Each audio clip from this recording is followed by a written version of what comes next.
Listo, entonces, buenas noches, doctores.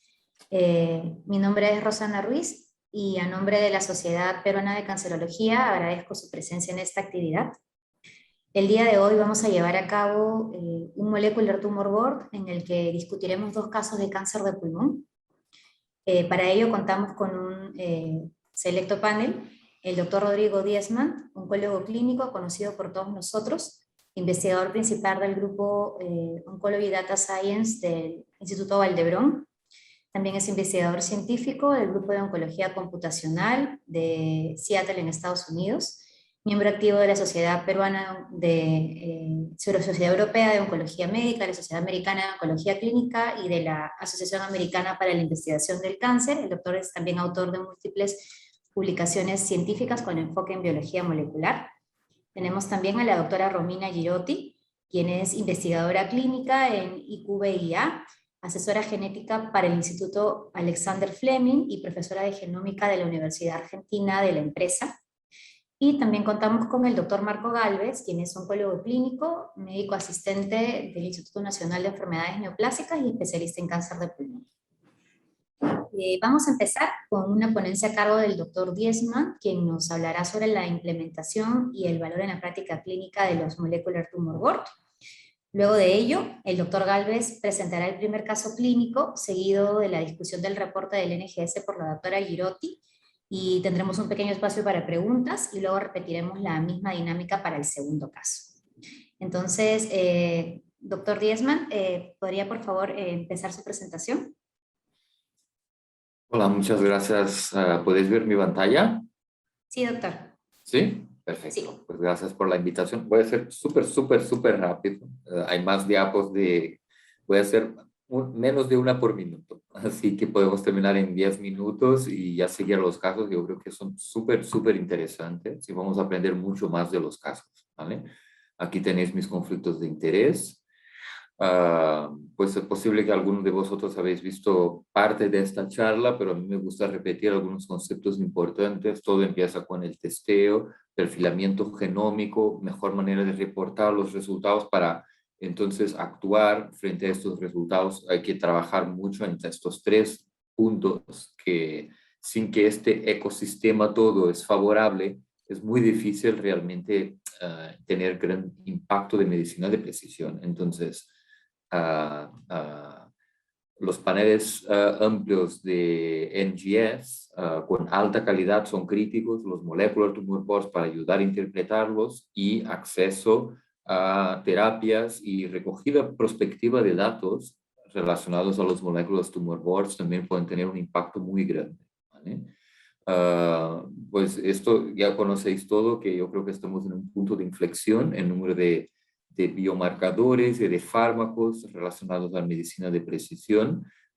Desde cuando empecé oncología, pues sabíamos de memoria y ahora es prácticamente imposible si no tenemos, realmente nos dedicamos únicamente a esto. Y si, claro, además de los aprobados, aquí hablo de Estados Unidos, consideramos también los fármacos en desarrollo en fases 3 o en fases 2 muy promisores, pues es increíble, ¿no?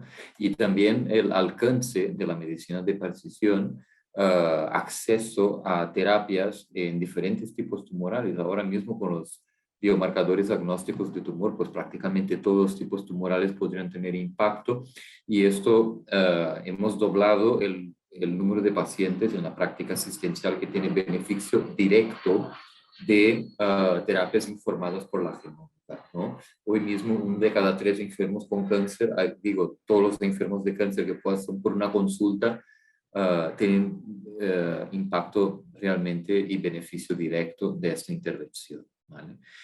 Y el número de aprobaciones no para de crecer, o sea, cada vez más poblaciones más raras, menos evidencia científica alrededor de estas aprobaciones, ¿no? Para contextos muy específicos, poblaciones refractarias a una terapia dirigida, nuevos fármacos ahí, o nuevas indicaciones agnósticas de tumor para poblaciones muy pequeñas. Y la expectativa es que esto sea para este año, el siguiente, pues realmente estamos en un punto de inflexión y salimos de una era en cáncer de pulmón, que es ¿no? diríamos ahora mismo, el ejemplo clásico, ¿no? De medicina de precisión y del valor de una era donde oncogenes, alteraciones hotspots en EGFR, una fusión de ALK, ROS y tal, pasamos a mirar múltiples genes simultáneamente, alteraciones complejas, alteraciones en genes supresores tumorales, BRCA1, 2, PALB2, y las firmas, instabilidad de microsatélites, carga mutacional tumoral, o sea, ya no hay espacio para paneles pequeños únicamente, ¿no? Sí que hay espacio para buscar alteraciones específicas, a lo mejor incluso si tienes material suficiente para, y tu sistema te permite mirar en secuencia algunas alteraciones, pero seguramente no tendrás todas las respuestas y te quedarás cojo realmente para la tomada de decisión. Tiene todo el sentido mirarlo todo de golpe, en ahorro de tiempo, de tejido y planear todas las secuencias de tratamiento mejor para un paciente, ¿vale? Incluso buscar ensayos clínicos. Entonces salimos de una era de los hotspots que no miran todo lo que tenemos que mirar, los paneles pequeños, y sin embargo los paneles amplios, pues tener en consideración que tienen un tiempo de respuesta de resultados, digo, pues un poco más largo, pasamos de una semana a 3 semanas y un coste también asociado. Pero lo que se ve, aquí hablo no solo en cáncer de pulmón, sino que en general, paneles pequeños te pueden llevar a un 10 a 30% de los pacientes con alteraciones accionables y esto ultrapasa el 50% si pasas a un panel amplio, ¿no? Como por ejemplo Foundation Medicine, ¿no? Aumentas la posibilidad de accionabilidad, ¿no? Que es capacidad de actuar frente a resultados como de manera terapéutica, indicando nuevos fármacos, nuevas secuencias de tratamiento, combinaciones con inmunoterapia, por ejemplo, y también ensayos clínicos, ¿no? Y en cáncer de pulmón, adenocarcinoma, donde tú haces un panel sin tecnología NGS, serían paneles pequeños, hotspots, ¿no? Mirar un gen, seguir con el siguiente y tal. Y aún así sigues pan negativo, o sea, sigues no identificando un driver, en un 65% de estos al final encontrarás algo, ¿vale? Alteraciones raras y complejas en exon 20 inserción, o sea, cosas que no son, que no detectas con un panel pequeño. Y además las alteraciones que, fusiones en red, fusiones en ALK nunca antes descritas. O sea, todo esto puedes encontrar en muchos casos, ¿vale? Y además hay un problema también de que los paneles pequeños, hotspots, como podría ser, ¿no? Mirar EGFR por cubas. Pues de todas las mutaciones de EGFR, pues hay un 60% prácticamente que no las detectas, ¿no? Con paneles pequeños. Las alteraciones en codones raros y complejas, los indels, necesitas tecnología NGS, ¿vale? Llegamos a un momento de los tissue agnostic biomarkers, ¿no? Como aquí tenéis dos ejemplos que con tasas de respuesta realmente impresionantes en diferentes tipos tumorales. También las inmunoterapias con pembrolizumab, el TMB high, el MSI, tasas de respuesta aquí no tan impresionantes, pero si el paciente responde, un número no pequeño tiene respuesta completa y respuesta duradera, ¿no? Entonces, esto también es un impacto. Me gustaría resaltar que no dejemos de mirar localmente alteraciones en un mayor número de pacientes posibles. Esto es una publicación muy bonita en Cancer Discovery, ahora mirando como la ancestry, no ancestralidad, pues sería Native American, o sea, específicamente latinoamericana, como esto, la genética hereditaria latinoamericana se asocia con la frecuencia de drivers en cáncer de pulmón adenocarcinoma. Cuanto más ancestralidad latinoamericana, Native American, tengas, mayor la prevalencia de mutaciones en EGFR y más baja la de alteraciones en KRAS, ¿no? Pues es la primera evidencia de que hay factores germinativos hereditarios ahí que impactan en alteraciones somáticas del cáncer de pulmón, ¿no? En Perú, por ejemplo, el GFR, ya sabéis, ¿no? Esto no es novedad, pero es mucho más frecuente que lo que podemos esperar, por ejemplo, en Brasil o en Chile, ¿vale? Y esto tiene mucho que ver con la ancestralidad, ¿vale? Los molecular tumor boss, que es el foco de la charla, delante de una alteración hay que preguntarse, ¿es una alteración driver en este tumor? ¿Es responsable por la progresión y hay una dependencia en esta alteración? ¿Es accionable? ¿Puedo actuar frente a ella? ¿No? Entonces, tú puedes sacar mano pues, de diferentes bases de datos, hasta incluso hacer un PubMed, buscar si esto impacta o no, botas la mutación y tal.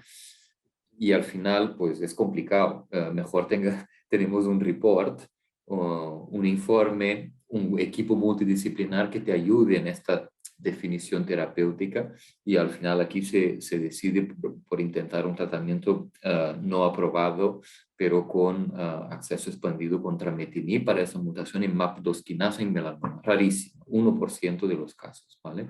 Esto es una base de datos, entras ahí, lo miras, fácil, es activa, es oncogénica, es funcional en diferentes tumores, sensibilidad a trametinib, cobimetinib y es lo que se busca, ¿no? Siempre entender que hay niveles de accionabilidad. Vas desde una evidencia de FDA o categoría 1 porque aumenta la supervivencia de los enfermos hasta una evidencia preclínica, nivel biológico, plausible, interesante, algún relato de caso, pero no es una evidencia robusta de ensayos clínicos, ¿vale? Entonces, también poder en el momento de explicar los hallazgos al paciente y cómo de activo tienes que ser en la búsqueda de pues, opciones terapéuticas, es muy importante utilizar, sacar mano pues, de estas tablas de niveles de accionabilidad, de evidencia para accionabilidad. Delante de un nivel 1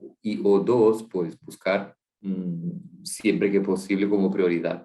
Delante de un nivel 4, o evidencia incluso que esto no funciona en monoterapia, tendrías que combinar, pues no dar mucha relevancia, ¿vale? Y acordarnos que hay sorpresas, ¿no? Cada vez más encontramos en un análisis de tumor o una biopsia líquida, por ejemplo, vamos a ver casos, alteraciones que son germinativas, ¿no? O sea, no viene del cáncer, esto es germinativo, es un cáncer hereditario a lo mejor, y pulmón, esto puede ocurrir también, ¿no? Y hasta un 10% de los enfermos con cáncer, que aparentemente es esporádico, podrías tener una alteración accionable, ¿no? Entonces, esto es cada vez más verdad que los paneles germinativos en secuencia a un panel somático pueden ayudar, ¿no? Y mirar la tabla con diferentes alteraciones germinativas y las posibilidades terapéuticas que hay. Es impresionante, ¿no? No tengo dudas que esto va a cambiar por completo. Por esto, en los comités multidisciplinares hay que tener expertise de diferentes niveles. O sea, claro que aquí el foco es la parte molecular, pero tener en consideración toda la información clínica, imagen y el patólogo que tiene que estar ahí siempre, el genetista, que cada vez más es relevante para identificar, ayudar a interpretar las variantes, vale la pena seguir con un análisis germinativo, y también expertos en genómica, incluso acceso a ensayos clínicos, ¿no? ¿Por qué sirve los molecular tumor boards? Para llegar a discutir casos complejos, definir una terapia más precisa, unificar las recomendaciones terapéuticas, no llegar a un consenso, no esperar que el oncólogo sea el biólogo molecular, genetista, patólogo que tome la decisión sola, ¿no? Entonces aquí hay que compartir experiencias y buscar ayuda de expertos, ¿no? Estandarizar las prácticas, llegar a una decisión de consenso para ensayos clínicos, bueno, promocionar la inclusión en ensayos clínicos. ¿Y qué impacto esto tiene? Pues primero, tener en consideración, como ya comenté, que cada vez más la medicina de precisión moderna no es el GFR mutado, randomizar a un inhibidor de GFR frente a quimioterapia. Esto ya no hay espacio para esto, ¿no? Cada vez más es poblaciones rarísimas, alteraciones que han visto una u otra vez, datos de mundo real, y esto, indicaciones agnósticas de tumor, ¿no? O sea, esto puede funcionar independiente del tipo tumoral, ¿no? Entonces, para todo esto, que tiene total sentido, evidencia del mundo real, entender la epidemiología molecular local, entender con los casos que tratas, al final si tienes un acceso a un fármaco off-label, ¿no? Pues responde o no responde, hay que publicar esta información, ¿no? Y de alguna manera promocionar ensayos clínicos, ¿no? Y aquí hay casos, ¿no? Que ven que esto es en Estados Unidos, tratados con terapia dirigida, EGFR-ALK, en cáncer de pulmón, después de un diagnóstico, solo un 60-70% de los pacientes, o sea, hay un 30-40% de los enfermos en Estados Unidos EGFR-ALK positivo que no reciben terapias dirigidas. Aquí hay diferentes motivos, pues acceso, pues no tener la mutua o en un sistema público no acceso al fármaco. Y cuando consideramos otras alteraciones, pues el BRAF, el HER2, el RET, el MET, todo lo demás, pues menos del 40%. Y mirad el impacto que esto tiene realmente en supervivencia de los enfermos, ¿no? Insights también del mundo real para el TMB, cómo esto realmente cambia la supervivencia si tratados con inmunoterapia, un TMB alto, más de 20.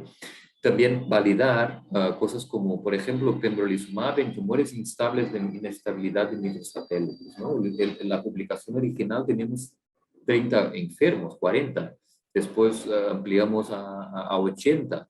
Y mira aquí ya son 148 de datos del mundo real en múltiples tipos tumorales y todos con tiempo a la progresión de más de 6 meses, ¿no? Y más del 70% aquí, pues 60% vivos ¿no? Entonces esto es una validación de que tratar esto enfermo tiene sentido. Y también tener insights, ¿no? Por ejemplo, el TMB a lo mejor no es para todos, ¿no? En pulmón alto aumenta la respuesta, melanoma si es alto aumenta la respuesta a inmunoterapia, en vejiga si es alto aumenta la respuesta, ¿no? Y hay otros tumores como colorectal, pues que no tanto, ¿no? Un TMB alto en cáncer colorectal, pues a lo mejor no cambia mucho la tasa de respuesta, o sea, es muy baja en general, ¿no? Menos del 10%, ¿no?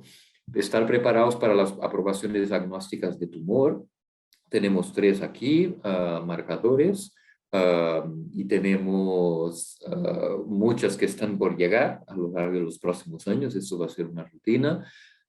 Pensar siempre en medicina de precisión y el molecular tumor board como clave para, ¿no?, garantizar que la información desde el momento preanalítico esté bien recogida, un comité de expertos para poder actuar, acceso a ensayos clínicos, o sea, todo un ecosistema que se promueve cuando tú tienes un molecular tumor para discutir, ¿no?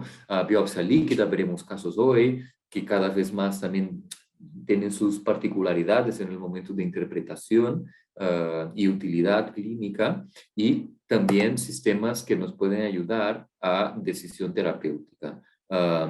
Sistemas informáticos, sistemas de molecular tumor board que te permiten llegar hasta la evidencia científica de manera más fácil, no tener que hacer un Google, un PubMed cada vez, ¿no? O sea, tener acceso a conocimiento, ¿vale? Pues ahí está, terapias guiadas por genómica es una realidad, solo van a crecer, alta calidad en el diagnóstico molecular es crítico, en pulmón ni hablemos, y paneles amplios, total sentido para las firmas, como comentamos, biomarcadores diagnósticos de tumor que necesitas, paneles amplios, discutir cada caso en un tumor board y de manera más estructurada posible, seguimiento de los pacientes que pasan por estos comités de discusión de casos para que tú puedas aprender con este sistema, ¿vale? Y aquí termino la presentación. Muchísimas gracias, doctor Rodrigo, por su interesante exposición. A continuación vamos a aplicar lo que nos ha planteado, doctor, con la discusión de algunos casos clínicos, para lo cual invito al doctor Marco Gálvez a que comparta su pantalla y nos presente el primer caso, por favor. Buenas noches. Voy a compartir mi pantalla. Listo. Buenas noches con todos. Muchas gracias por la invitación. Vamos a iniciar con el primer caso clínico. Se trata de un paciente varón de 70 años, natural y procedente de Lima, sin antecedentes familiares de importancia. Dentro de los antecedentes personales no presenta factores de riesgo salvo exposición a biomasa por aproximadamente 30 años y debuta con un tiempo de enfermedad de 6 meses caracterizado por dolor lumbar progresivo. Al examen clínico se encuentra en un estado funcional ECOG 2 y al examen físico el murmullo vesicular disminuido en la base del limítorax derecho, parestesias en miembros inferiores y dolor a la palpación en región lumbar. Se proceden a realizar los estudios de extensión en junio del 2019 y a la evaluación tomográfica de tórax se evidencia una lesión neoformativa en lóbulo superior derecho de aproximadamente 11 por 6 centímetros asociados a múltiples nódulos pulmonares bilaterales, ¿no? Múltiples lesiones óseas a nivel de columna vertebral y a nivel de 10 signos característicos de compresión medular inminente, lo cual se correlacionaba con la clínica con la que ingresó el paciente. A nivel del sistema nervioso central nos evidenciaron lesiones secundarias y a nivel hepático y suprarrenal se evidenció enfermedad a distancia. A este paciente se le realiza una BIPA el 5 de junio y se llega a la conclusión que se trata de un adenocarcinoma primario de pulmón TTF1 positivo, P40 negativo. Entonces, estamos frente a un paciente con un diagnóstico de un adenocarcinoma de pulmón estadio clínico 4. Se procede a realizar un estudio de secuenciación de siguiente generación en biopsia líquida, puesto que la cantidad de tejido que teníamos disponible en ese momento no era suficiente para realizar algún estudio molecular, y se reportó en este estudio 2 mutaciones patogénicas en el FFR, que ya la doctora Girotti nos va a explicar más adelante, 2 mutaciones patogénicas en el PI3K y una en BRCA2, ¿no? Aparte una en ESR1 y en TP53. El paciente inicia el tratamiento, primero se pasó a tratar la parte de la fractura patológica en D10 con radioterapia y luego, basándonos en estas 2 mutaciones en el FFR, se decidió iniciar tratamiento con erlotinib 150 miligramos diario y este paciente inició el tratamiento el 15 de julio del 2019 con adecuada respuesta. Dentro de las toxicidades presentó solamente un rash acneiforme grado 1 y alcanzó como mejor respuesta una respuesta parcial. Y aquí podemos ver cómo evoluciona la lesión neoplásica del pulmón. La imagen de la izquierda es la del diagnóstico, y la imagen, esta es la del diagnóstico, y la imagen de la derecha, cómo fue reduciendo de tamaño. Sin embargo, este paciente pues inicia el tratamiento durante los meses más intensos de la pandemia y se pierde de vista, ¿no? Con lo cual solamente tenemos tratamiento registrado hasta el 20 de julio del 2020, ¿no? Más o menos un año de tratamiento. Se procedió a realizar la búsqueda en el Sistema de Registro Nacional y se constató que falleció en octubre del 2020, ¿no? Probablemente asociado a un tema de la pandemia. Entonces, esto vendría a ser el primer caso y doy pase a la doctora Girotti para la discusión.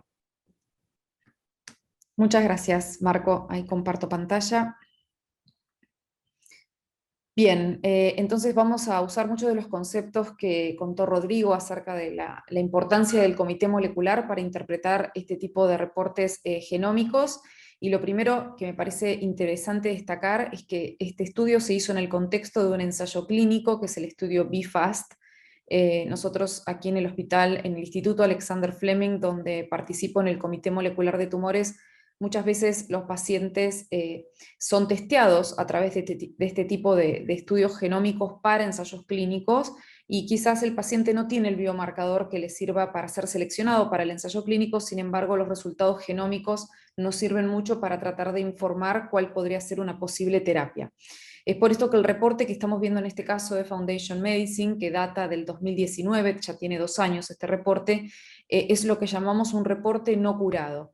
A diferencia del reporte de Foundation One CDX o del Foundation One CDX Liquid que ustedes podrían pedir en la actualidad, donde el reporte indica los hallazgos genómicos, las terapias aprobadas en el tipo histológico en estudio o en otros tipos histológicos, además de los ensayos clínicos en curso, firmas moleculares como TMB e inestabilidad microsatelital. En este tipo de reportes no curados, lo que tenemos es una lista más sencilla, sin embargo importante para interpretar, de las alteraciones genómicas que tiene el tumor.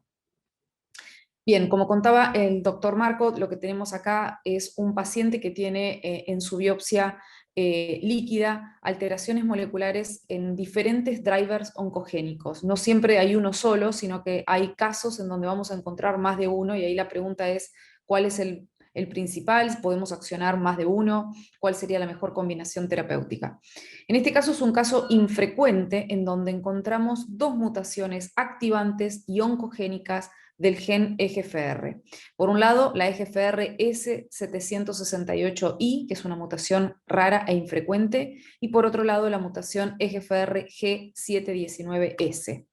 Ambas alteraciones, como contaba Rodrigo, podemos utilizar la base de datos OncoKB, en donde vamos a ver si es oncogénica con ganancia de función. En este caso vemos que ambas mutaciones son oncogénicas con ganancia de función, y como la mayoría de los receptores tirosina quinasa hace, lo que hace es activar vías de señalización de MAP quinasa y de PI3 quinasa, induciendo proliferación celular y ciclo celular descontrolado. La base de datos OncoKB nos indica una terapia que puede ser efectiva de acuerdo a los niveles de evidencia que tenemos contra estas mutaciones, que es afatinib, tanto para la mutación S708 como la G719. Recordemos que afatinib es un inhibidor de segunda generación, un TKI de segunda generación.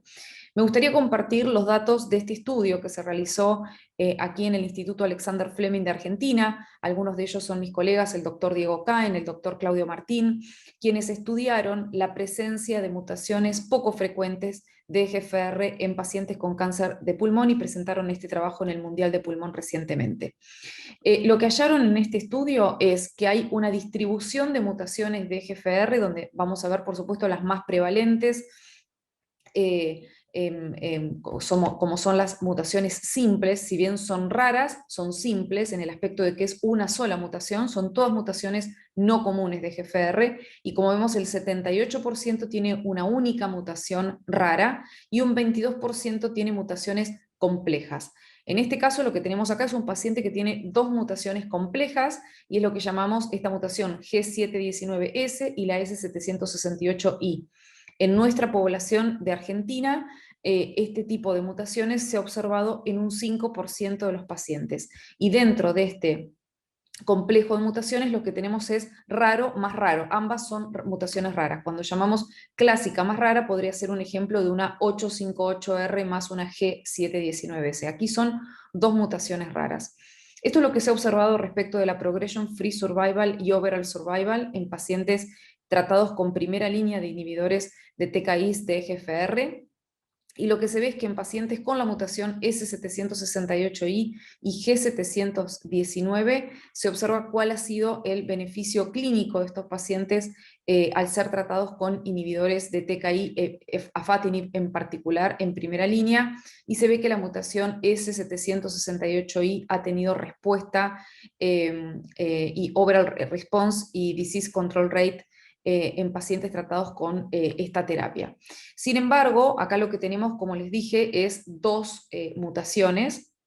Vemos que el overall survival, cuando hablamos de mutaciones complejas versus mutaciones simples, en general tienen mejor sobrevida. Ahora bien, cuando empezamos a mirar en la literatura la respuesta de pacientes a distintas terapias, encontramos pacientes que tienen mutaciones raras pero simples. Por ejemplo, en este caso, un paciente que tenía la mutación EGFR 768I que respondió a erlotinib, sin embargo tenía una sola mutación. En este otro trabajo se estudian las distintas mutaciones una a una y se ve que los pacientes que tienen la mutación S768I son sensibles a afatinib y a osimertinib.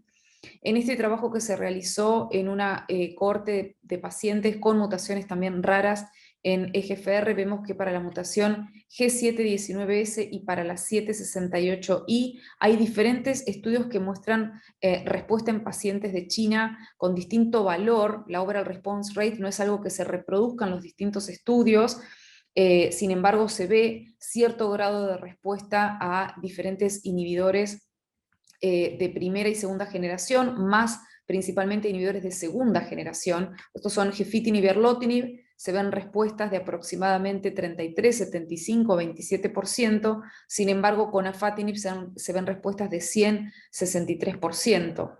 Este trabajo habla del estudio de osimertinib en pacientes con mutaciones raras, de EGFR, en donde se observó que tanto los de S768 como los de G719 por separado, no juntas, responden también a osimertinib.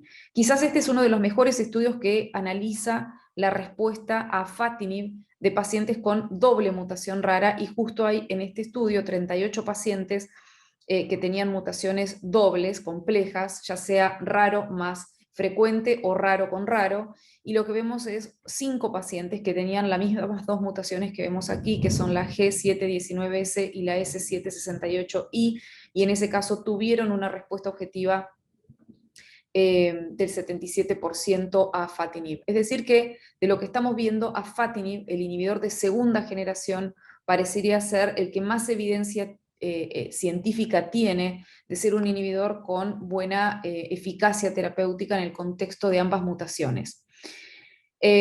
Ahora bien, también tenemos que recordar que cuando interpretamos los resultados genómicos, no solo vamos a mirar las mutaciones accionables y oncogénicas, sino también todo el contexto de mutaciones, y en este caso en particular tenemos una mutación de TP53. Es una mutación con pérdida de función oncogénica. Nuevamente chequeamos la base de datos de OncoKB. Esta mutación en particular tiene un codón de stop, lo cual nos va a dar una proteína truncada que pierde su función biológica. Recordemos que P53 es un supresor tumoral, por lo tanto, al perder su función biológica, perdemos a ese supresor. Esta mutación, la Q144 stop codon, es particularmente frecuente en cáncer de pulmón, en adenocarcinoma pulmonar.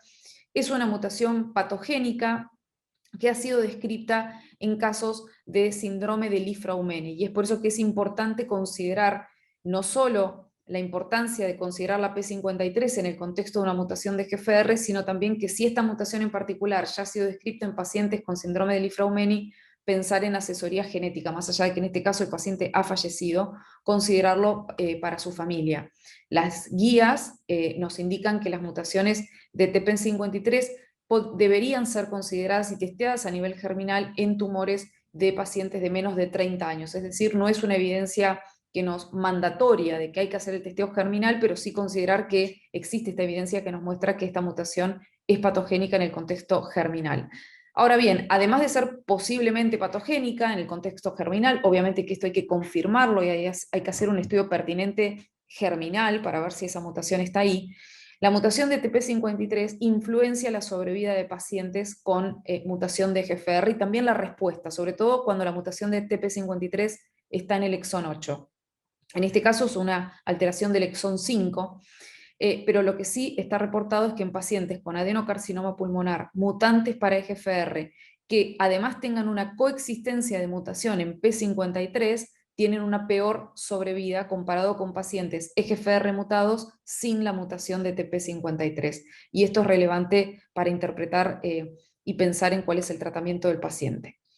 Por otro lado, el reporte nos indica 2 mutaciones en PI3 quinasa. Ambas mutaciones son activantes y oncogénicas. Las ponemos en la base de datos de OncoKB, nos muestra que son mutaciones conocidas, descritas particularmente en cáncer de mama, y que además en cáncer de mama tienen una droga aprobada, alpelisib, que es un inhibidor recientemente aprobado para pacientes con cáncer de mama con mutación de PI3 quinasa. Esta mutación, como ya sabemos, al ser activante con ganancia de función, dispara la vía de PI3 quinasa, AKT, mTOR, induciendo proliferación celular y ciclo celular. En cuanto a qué pasa con los pacientes con cáncer de pulmón que tengan una mutación coocurrente con la de EGFR, lo que vemos es que no impacta en el beneficio de la terapia a inhibidores de EGFR, como sí lo hace P53. Lo que sí vemos es que aquellos pacientes que tengan mutado EGFR y mutado PI3 quinasa nuevamente tienen una peor sobrevida comparado con los que solo tienen mutado EGFR. De nuevo es importante porque ya tenemos P53 mutado que da peor sobrevida, PI3 quinasa también mutado que da peor sobrevida, o sea que vamos acumulando evidencia de mutaciones que alteran la sobrevida, la empeoran en estos pacientes que tienen comutaciones. También tenemos una mutación de BRCA2, es la S2695, que es un stop codon, nuevamente una proteína truncada que pierde su función biológica, y acá esta alteración es patogénica, también ha sido demostrada como una variante patogénica a nivel germinal en pacientes con cáncer de mama, y es por eso que acá sí o sí la guía ESMO nos indica que aquella mutación de BRCA2 encontrada incidentalmente en un testeo somático tumoral, en tumores que surjan de pacientes de cualquier tipo tumoral y a cualquier edad, debería ser testeado a nivel germinal. Y esto, de nuevo, es importante recalcarlo porque muchas veces encontramos alteraciones germinales en estudios somáticos, son hallazgos incidentales, que nos llevan a ir para atrás y hacer un familigrama, sobre todo los genetistas, los asesores de genética oncológica, hablar con el paciente, estudiar más su historia personal y hacer un testeo germinal para confirmar si esa mutación es o no germinal. Acá está indicado, de acuerdo a las guías, que hay que hacer un testeo germinal para ver si esta mutación en BRCA2 es una mutación germinal o no. Por otro lado, el tumor también tiene una alteración de este receptor de estrógenos, SR1T311M. Esta es una alteración que, de acuerdo a la base de datos OncoKB, no se sabe si su efecto es patogénico o no. Sin embargo, COSMIC sí dice que es un efecto patogénico, la mutación T311M. Esta es una mutación que es activante, oncogénica, no es accionable a nivel terapéutico, pero es importante considerar más de una base de datos cuando no nos podemos quedar con un solo resultado. Bien, en el reporte tiene que haber evidencia acerca de cuál es esa función biológica. Es decir, que en resumen, de acuerdo a los hallazgos encontrados en este reporte, podemos pensar en afatinib u osimertinib, de acuerdo a la evidencia que tenemos en la literatura para inhibir la mutación de EGFR. Tenemos que considerar que PI3 quinasa, si bien tenemos un inhibidor alpelisib aprobado en cáncer de mama, no está aprobado su uso off-label en cáncer de pulmón. Podríamos considerarlo en el caso de que haya algún estudio clínico combinando estas dos drogas, pero sí considerar que PI3 quinasa y P53 dan peor sobrevida a estos pacientes en el contexto de la mutación de EGFR, y respecto de la mutación de BRCA2 es importante considerar asesoría genética. Bien, con esto quedo abierta a preguntas, o invito a Rodrigo también a discutir el caso, que seguro tiene aportes muy interesantes para hacer como siempre. No. Bueno, yo aprendo muchísimo. No hay idea que no te escuche, me quedo impresionado. Muy bien, muchas gracias, Romina. Pues nada, yo nada que añadir, simplemente que realmente los pacientes EGFR mutado, doble mutación, son muchas veces hiperdependientes de la vía de EGFR, pero claro, este paciente además de eso tiene muchísimas otras alteraciones que pueden disminuir la actividad o el control de la enfermedad frente a una terapia dirigida, ¿no? Entonces, no sabemos si el éxito, bueno, el paciente al final tuvo una progresión rápida y ese fue el motivo de la muerte de la enferma, o si ha sido otra situación, ¿no? Y aquí una vez más, pues los TP53, los BRCA2, que son, o sea, encontramos, o sea, hay que tener un genetista al lado, porque cada vez más encontramos alteraciones que nos guían un asesoramiento, porque es total diferencia para la familia del enfermo, ¿no? Encontrar una alteración como un BRCA2 aquí que es germinativo, ¿no? Yo tengo una pregunta, doctores, si me permiten, mientras los espectadores preparan también sus preguntas, o de repente Marco. ¿Sería posible que el defecto de reparación del DNA, en este caso por BRCA, pudiera predisponer al desarrollo de tantas mutaciones como en este caso? ¿Es esa una teoría plausible? Sí. Sí, podría, desde mi lado te puedo decir que sí, las mutaciones en genes de reparación del ADN son propensas incluso a aumentar el TMB de un tumor, ¿no? O sea, cuando encontramos, por ejemplo, pacientes con cáncer colorectal que son estables en cuanto a microsatélites y tienen un alto TMB, siempre hay un gen de reparación del ADN afectado. Podrían ser la justificación, acá en este caso no tenemos el TMB de este tumor. Podríamos también pensar en una terapia combinatoria con olaparib, siempre estamos hablando de terapias off-label, acá estábamos viendo un tratamiento con un inhibidor de primera generación, pensar en combinaciones, en este caso ya no tiene sentido, pero sí se están evaluando olaparib, inhibidores de PARP en general, olaparib, niraparib, rucaparib, también en combinación con estos inhibidores para tratamiento, y sí, desde ya, que no se repare correctamente el ADN genera este aumento de mutaciones. Que como vemos en este tumor hay múltiples. De acuerdo, doctora, muchas gracias. ¿Alguna pregunta de los espectadores? Doctora, una pregunta. Se tenía el concepto de que cuando hay una mutación driver, pues esta es la que dirige el cáncer y las demás mutaciones serían como que excluyentes de esta, ¿no? La que está generando el proceso oncogénico. Sin embargo, ya con la aparición de estos, o con el desarrollo, más bien dicho, de estos estudios de siguiente generación y de estos casos con tantas mutaciones complejas, ¿ese concepto seguiría en pie? ¿Hay alguna forma de saber cuál de estas mutaciones finalmente es la que te está dirigiendo el proceso oncogénico? Y si, por ejemplo, vamos a poner el caso supuesto, ¿no? Que haya apelicib no esté aprobado para el manejo de cáncer de pulmón con mutación de PI3K, ¿qué sería lo ideal? ¿Empezar a tratar el FFR, guardar esta droga que es target para esta mutación, dar terapia dual? ¿Cuál sería su opinión en ese caso? Sí, la verdad que es complejo cuando uno encuentra tantas alteraciones que son drivers. O sea, definamos mutación o alteración driver a cualquier mutación que le confiera a la célula la capacidad de proliferar descontroladamente. Entonces, solo una célula con mutación de PI3 quinasa E545K o E542K ya va a tener de por sí la posibilidad de proliferar, porque va a disparar esa vía de señalización de PI3 quinasa de manera continua. Si además tiene la mutación de GFR, pues más vías activadas, porque va a estar activado en paralelo la vía de MAP quinasas. Entonces, es cierto que antes se tenía la idea de que había una única vía, y a partir de que tenemos NGS vemos que hay varias vías activadas y varios genes que son oncogénicos y ocurren al mismo tiempo, y es ahí donde es más difícil hacer un targeting, porque in vitro podemos combinar drogas y ahí, si tuviera estas células, le pongo afatinib con alpelisib, con olaparib, y seguro se van a morir, pero también la toxicidad de esa combinación terapéutica en un paciente es muy grande y no tenemos ningún estudio clínico que nos muestre qué pasaría, ¿no? Entonces es muy peligroso, digamos, lo que uno puede testear preclínico o a nivel in vitro con lo que puede pasar en el paciente.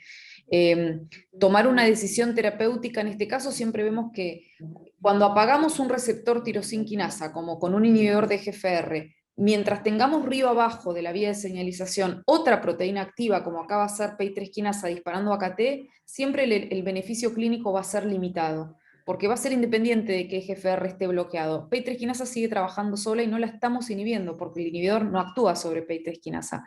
Entonces, uno lo que sabe es que recordemos, las vías de señalización tienen un tono de activación, no son on-off, se activan y se activan mucho, se activan medianamente. Entonces lo que uno ve es un tono de inhibición que va a estar disminuido, pero esa mutación de PI3 quinasa no va a ayudar a que esa respuesta sea buena. Lo ideal sería combinar, pero sin ensayos clínicos, nada.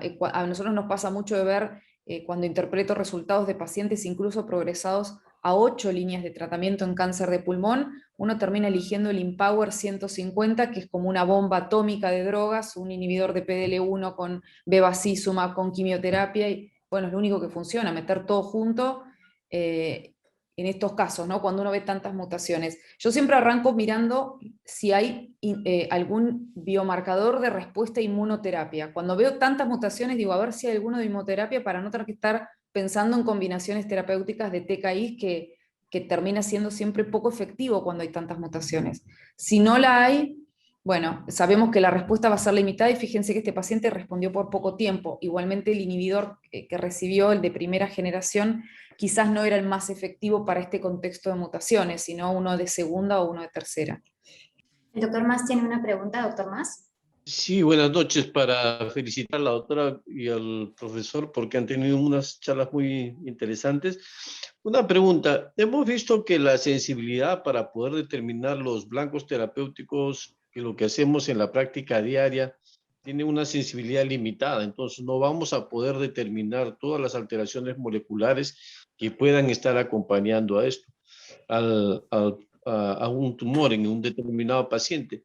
Pero si hacemos una evaluación un poco más extensa, como en el caso que usted ha presentado, se muestra otras alteraciones que pueden pasar desapercibidas cuando se hace un PCR, por ejemplo, de puntos calientes. Entonces, ¿cómo va a impactar estas determinaciones en nuestra práctica clínica diaria?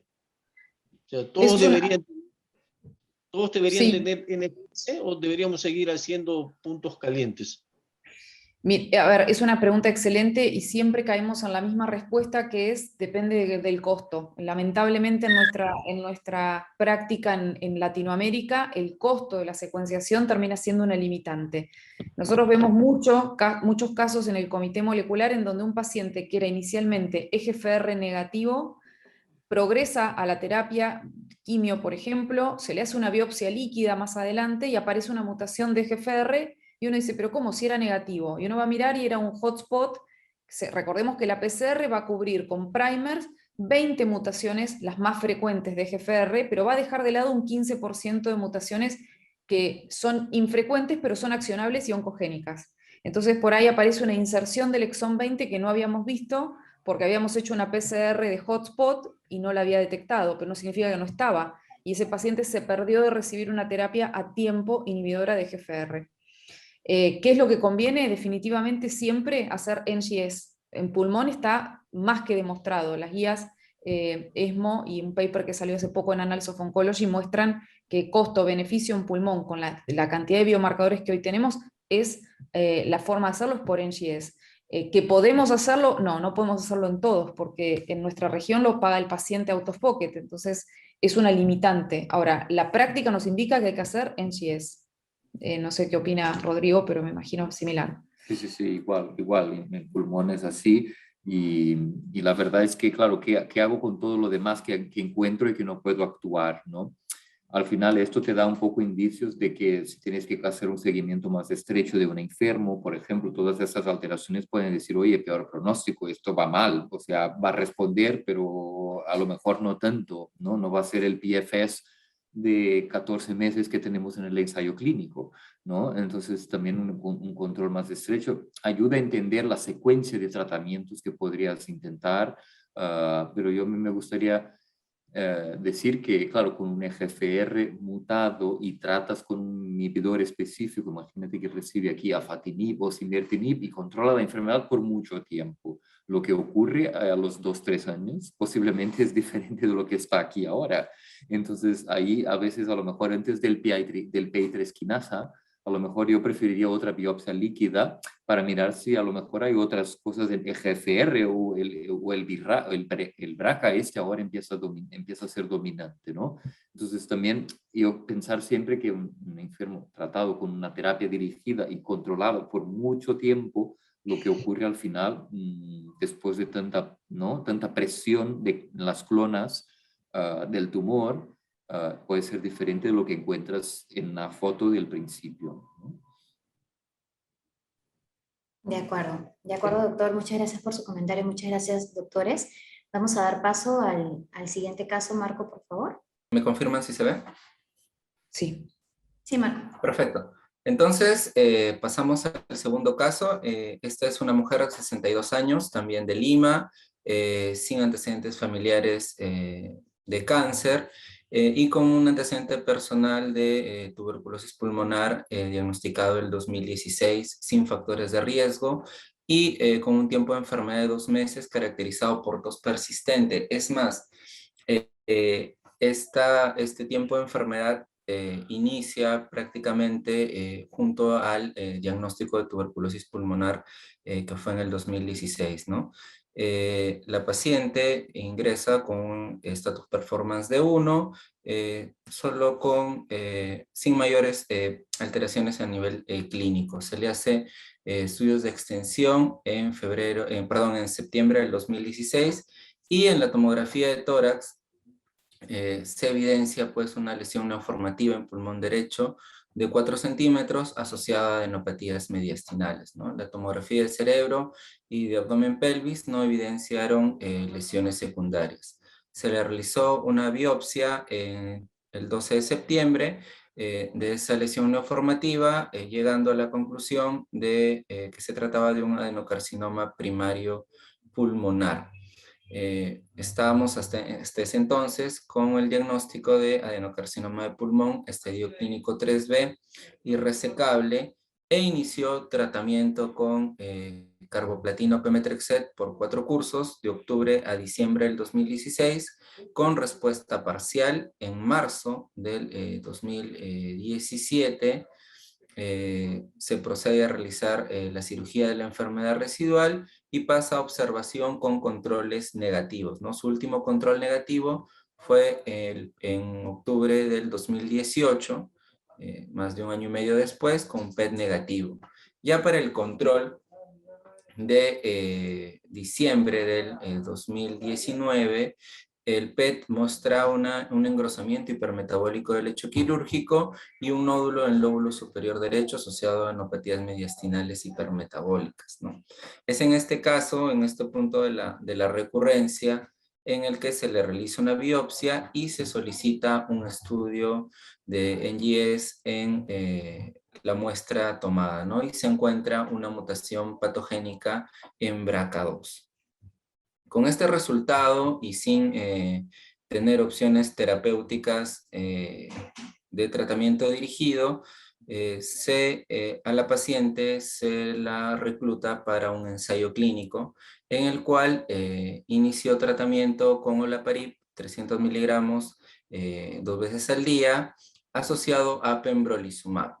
La paciente solo recibió un curso de pembrolizumab, pues desarrolló disnea y tos grado 1 que no se correlacionaron con una neumonitis imagenológica, pero al tener esta mala tolerancia, la paciente pues decidió no continuar con la inmunoterapia, pero sí con el olaparib, ¿no? El cual inició en mayo del 2020 y continúa hasta la fecha con respuesta parcial, y acá podemos ver en las imágenes como el nódulo pulmonar de 4 centímetros y las adenopatías mediastinales, que no se ven bien por la resolución, han disminuido considerablemente de tamaño, ¿no? Hasta el momento la paciente continúa con olaparib con una adecuada evolución clínica, ¿no? Entonces vamos a pasar a la discusión con la doctora Girotti.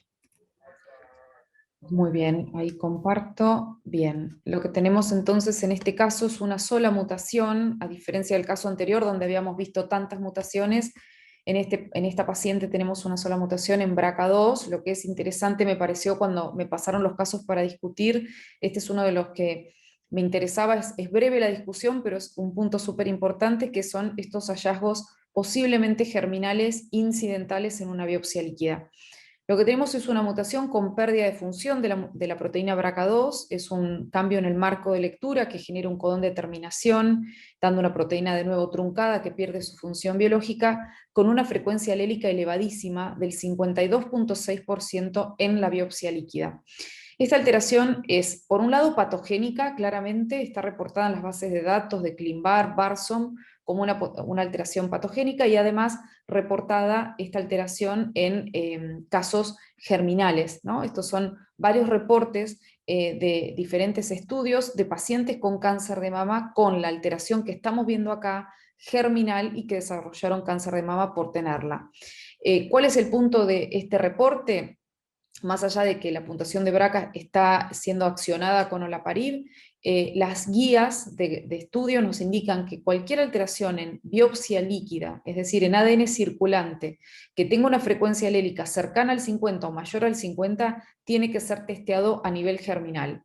Estos dos estudios que les muestro acá muestran el hallazgo incidental de variantes germinales en estudio de biopsia líquida. Por un lado, acá vemos a BRCA2, su frecuencia alélica en distintos tipos de cáncer, no solo en mama. Uno piensa BRCA2 mama, pero también fíjense en pulmón, frecuencia alélica detectada germinal en pacientes con cáncer de pulmón. Este estudio muestra hallazgos de mutaciones de BRCA2 en pacientes con cáncer de pulmón testeados por biopsia líquida y otros tipos de cáncer. Esto es lung adenocarcinoma, ovarian cáncer, cáncer de próstata, cáncer de primario desconocido, mama, próstata, pancreático, non-small cell lung cancer, non-small cell, non-small cell. En todos estos pacientes, las mutaciones de BRCA2 que se descubrieron como germinales fueron testeadas inicialmente por biopsia líquida y fíjense que las frecuencias alélicas son de 47%, 50%, 81%, es decir, frecuencias alélicas superiores a 45, y esta paciente tiene 52.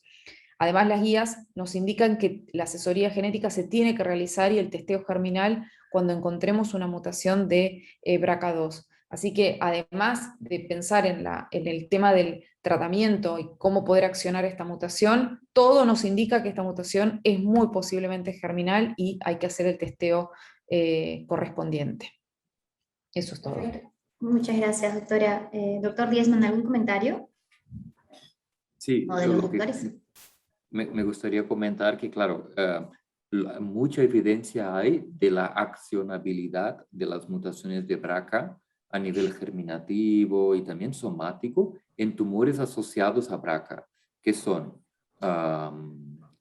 mama, ovario, páncreas y próstata. En estos 4 contextos, pues la evidencia es clarísima, ¿no? Entonces, ¿qué hago delante de un BRCA mutado en pulmón, que puede ser germinal, ¿no? O de un BRCA mutado en pulmón que es a lo mejor somático, ¿no?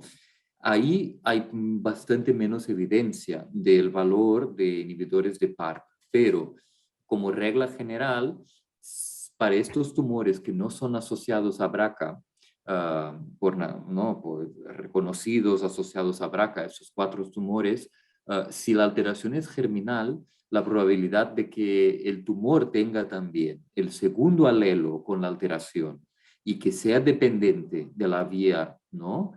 Con inhibidor de PARP, la probabilidad de respuesta es bastante alta, ¿no? Entonces yo creo que si es una alteración germinal en un tumor no asociado a BRCA, como pulmón, imagínate un adenocarcinoma de colorectal o un cáncer de vías biliares y tal, que ocurre en un contexto con un paciente con alteración germinal, a mí me da mucho más pues, evidencia de que vale la pena buscar una terapia con inhibidor de PARP o olaparib, que la probabilidad de respuesta es más alta. Ahora bien, imagínate, ya hay datos, ¿eh?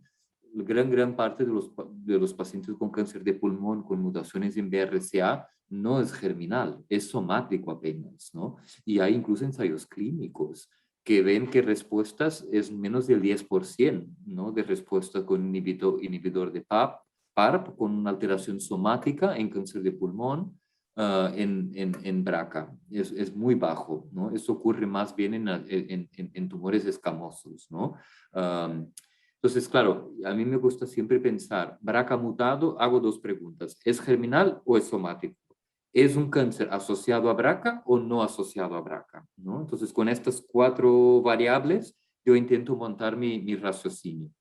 Si es asociado a BRCA, repito, mama, ovario, páncreas, próstata, siempre, independiente si es germinal o somático, yo voy detrás de un inhibidor de PARP. Si es un tumor no asociado a BRCA, si es germinal, pues ahí ya, como este caso, es una evidencia clarísima de que hay dependencia de la vía y que va a responder. Si es somático, pues la respuesta es muy baja, ¿no? Ya hemos tratado muchos pacientes en colorectal y sarcomas y tal que no responden, ¿no? Porque a lo mejor esto es una alteración passenger, no es un driver, es un passenger ahí, ¿no? Entonces, esto hay que tener en consideración siempre, ¿no? Entonces, yo creo que el mensaje ¿es BRCA? Dos preguntas. Germinal posiblemente, somático. Cáncer asociado a BRCA, sí o no. Y ahí tomas la decisión, ¿no? de buscar el inhibidor de PARP. Doctora, en ese sentido, y doctora también, ¿es posible saber solamente con la biopsia líquida o la biopsia de tejido, tomando en cuenta la fracción alélica, si una mutación es germinal? ¿O es necesario siempre ir a otro tipo de prueba para confirmar lo que el doctor nos está dando como un punto de práctica, ¿no? Para determinar si es que esta mutación puede ser realmente el driver o no.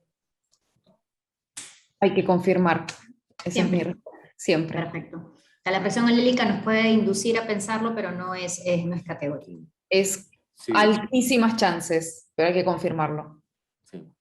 Sí, incluso, sí, aquí también, además, porque es por el asociamiento genético, ¿no? Cómo lo explicas al enfermo, todo el seguimiento, y hay que confirmarlo. Se busca, incluso lo puedes hacer un panel buscando sola esta mutación, o sea, puedes ir detrás de esta mutación y nada más, germinal, y es muy barato hacerlo, ¿no? Tarda su tiempo, pero hay que confirmarlo. En tumor, la frecuencia alélica guía relativamente poco. En biopsia líquida, el 50% es casi como que imposible que esto sea somático, ¿no? Es casi como imposible, pero no es 100%, ¿no? Entonces ahí hay que seguir con el germinal. Perfecto. Doctores, ¿algún comentario adicional del auditorio, de repente, Marco? Yo tendría una pregunta adicional, doctores. El hecho de que en este segundo caso exista solamente una mutación versus en el otro caso exista un complejo de mutaciones, también nos indicaría que, más la información que nos ha dado el doctor Diezman, que este sería francamente el driver versus una mutación pasajera como en el primer caso. ¿Es correcto eso? Sobre todo en este caso en que no es un caso típicamente asociado a BRCA, ¿no? Un cáncer asociado a BRCA, como mencionaba el doctor. Pues sí, uno podría pensar, sí, no, yo podría pensar más, es siempre complicado decir que un BRCA es passenger, pero dentro del contexto, el primer caso es mucho más probable que esta alteración sea somática apenas, en análisis aquí en este caso no tenemos frecuencia alélica, no podemos decir nada, pero en este contexto con el EGFR, no, si es un EGFR mutado, o sea, aquí el driver está ahí, ¿no? Lo demás acaba siendo importante, pero a lo mejor no tan crítico. Y en este caso, como es germinal, pues ahí está chillando, ¿no? O sea, aquí estoy, trátame, ¿no? Entonces, es un poco así. Exacto. Muchas gracias. Entonces, ¿algún comentario adicional del auditorio o de alguno de los participantes? Entonces, yo les agradezco profundamente, doctores. Creo que el objetivo de esta reunión se ha cumplido y nos ha quedado a nosotros muy claro el reto que tenemos de enfrente y la necesidad que tenemos también de implementar esta herramienta de los Molecular Tumor Boards para poder optimizar la manera como se interpreta la gran cantidad de información genética que comenzamos a recibir para estos casos tan complejos, ¿no? Y así poder garantizar una mejor medicina de precisión para nuestros pacientes. Les agradezco a todos los panelistas por su brillante participación y por contribuir a esta actividad académica y bueno, buenas noches y muchísimas gracias, ya será para otra oportunidad.